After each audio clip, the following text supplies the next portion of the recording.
This is Bill Schultz, and this is Management 6710. This is the first in a series of 8 lectures that I will be posting to YouTube and to Canvas. And by listening to these, we will, I believe it'll both be a more effective means of providing you with the information that is so well suited to the lecture presentation format and saving us class time. So we get to use our class time more fun in a much more fun and engaged way than we would if we were forced to spend time each week listening to me ramble on. It's much easier to do in this format. Today's lecture will be broken into approximately 10-minute segments that will make it easier for you to manage, manipulate, and so forth the recordings as we go through. To our topic today, what's your business model? The term business model itself describes a method of doing business and basically describes how different types of businesses are practiced. Technology is an interesting thing because evolution, changes in technology change the practice of business in very fundamental ways, creating opportunities for new sources of revenue, eliminating others, and fundamentally altering the price value relationships on which a business is based. We are familiar with how modern technology has fundamentally altered long established business, and the one area in which we're all very familiar, of course, is the newspaper. I have to confess, I'm a newspaper junkie. Read it every day, loved it, and to this day get printed copies of several papers, even though I do consume a lot of information online. Uh, there's nothing quite as fun as reading some of the great newspapers and recognizing that they have, and they both reflect, but are very much a part of the culture and character and history of a city. Times-Picayune, a case in point, a great newspaper, long history. Its reporters included some of the greatest authors in American literature, including William Faulkner. It's full of stories about all of the foibles and interesting characters that make up New Orleans history, and it plays an important role in the city. When Katrina hit, it was the platform that people used to share information and helped in the recovery from the hurricane in very many important ways. By 2012, however, advertising revenues had fallen off to the point where the Times-Picayune was forced to move to digital. They kept printing 3 days a week, but in the most part shifted reliance to a website. A website has the familiar problem, not a good way for capturing revenue, and in this particular case, that's illustrated by the presence of a prominent featuring of an ad for live ostrich and zebra racing. Not a good harbinger of future profitability. So while we're familiar with the dramatic effect that digital media has had on the print media, not all sources of print have gone away. One interesting example is a recent example.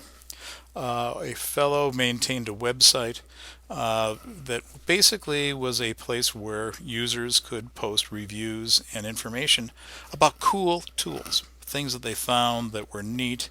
People would provide diagrams, reviews, pictures of finished projects, and so forth. And over time, that information accumulated into quite a fascinating website of detailed information and allowed you to find things that allowed you to do things that were otherwise very difficult. It's a neat site.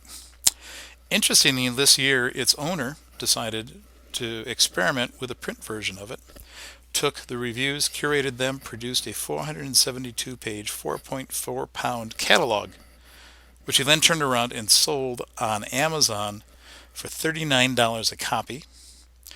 He did it as an experiment and sold out overnight. It's now in its fourth printing at $39 a pop. And the appeal of this is simply that it's a great thing to pick up, flip through. You can leave it around on a end table, and just enjoy browsing through it at your convenience. Great reading, and it's an example of how print is able to be captured and used in ways to deliver value that is not otherwise available or convenient to you. But technology doesn't always unfold also in the way that we think about it. So just as we're kind of surprised to find that the print catalog is a viable medium for print, uh, if we look back and think about something as familiar as digital music, if you're like me, you tend to look back and think the iPod was introduced and suddenly changed the world. Actually, that wasn't the case. Mobile music in the form of the Walkman was introduced in 1979. Terrific success, 187 million units sold. Its end price in 1997 was about $125. Its introductory price was $250, by the way. And by the end of that run, Sony was the dominant music provider in the world, far exceeding the success of what Apple had uh, at the time, or in even in its early years. And it was included not only a multitude of Walkman and Walkman-like devices. It owned Sony Music. It owned distribution channels that may have made it a dominant player in music for years to come.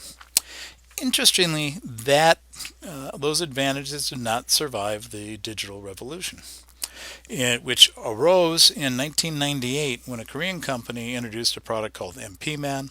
First digital player, 32 megabytes, and had the astonishing ability to play approximately 8 songs for only $250. Technology did advance. Another company came into the fray, Rio, and in 1999 introduced the Rio PM300, another 32 megabyte device for about $200. But software advances had allowed them to compress music to the point that this device would now hold well over 100 songs. There were a number of these devices introduced by Rio, Diamond, a number of other competitors, and it was not until 2001 when Apple finally introduced the iPod.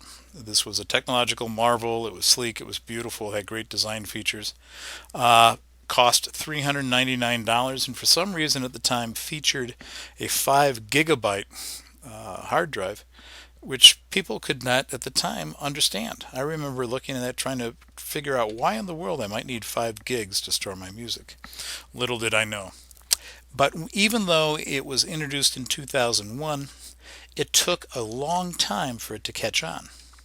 If we take a look at the pattern of sales growth, we see it introduced in late 2001. Very few sales, sales almost flat for the first, looks like year and a half, starts to pick up a little bit. 2 years into production, finally starts gaining some traction by late 2004. Finally hits in Christmas 2000. It starts to hit a little bit in 2005, and then its growth accelerates from there on out. So what we're looking at is approximately a 4-year period for iPod to establish its presence in the marketplace. Meanwhile, competitive response was in play.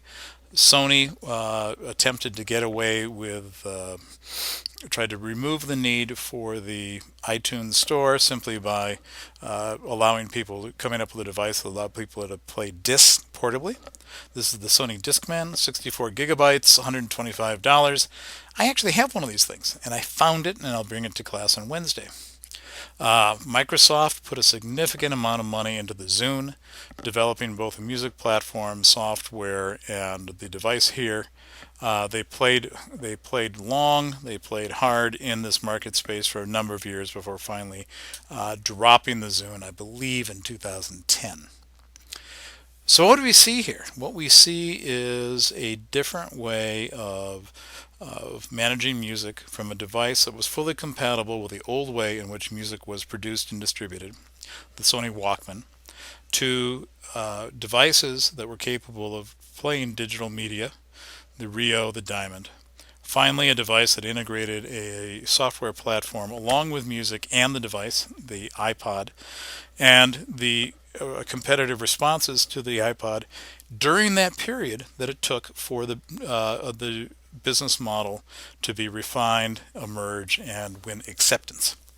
So what's interesting about this? A couple simple things. Technology and business practice are co-emergent. Technology is introduced, it changes the way in which business is practiced. Business practice eventually starts to adapt to it. They respond in fits and starts, and it's not exactly clear who's going to win or which effect is going to dominate over time. And these things happen in ways that are sometimes surprising and difficult to influence or control. Transformative technologies are especially interesting because they lead to a complete overhaul in the way business is practiced, and they lead to new ways of doing businesses. And we will discuss new ways of doing businesses in our discussion of the business model, which we will pick up in part